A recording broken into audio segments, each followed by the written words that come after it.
আমি মাননীয় শীর্ষ আদালতের নজরে আনতে চাইব যে এই অনুব্রত মণ্ডলের বেল অর্ডারটা ক্যান্সেল করতে হবে।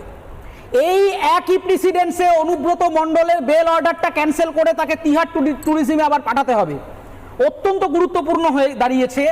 এই রকম একটি মানুষ, আমি আপনাকে একটা ওনার যে চিঠিটা প্রকাশিত হয়েছে, উনি যে ক্ষমা প্রকাশনা করেছেন, সেই ক্ষমা প্রকাশে উনি লিখছেন এই পয়েন্টটা খুব গুরুত্বপূর্ণ। বলছে যে দুঃখিত ইত্যাদি, দিদির পুলিশের কাছে একবার কেন 100 বার ক্ষমা চাইতে পারি।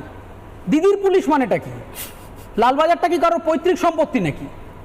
ভারতের সংবিধানটা কি কোনো দাদা দিদি পিসে মশাই জ্যাঠা কাকা মামা মামির সম্পত্তি নাকি? এইটা ভারতবর্ষের সংবিধান।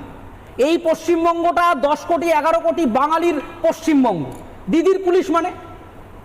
যখন সংবিধান মেনে একজন পুলিশ চাকরি করতে আসেন, তিনি কি দিদির কাছে ওথটা নেন নাকি? শপথটা কি দিদির কাছে দাদার কাছে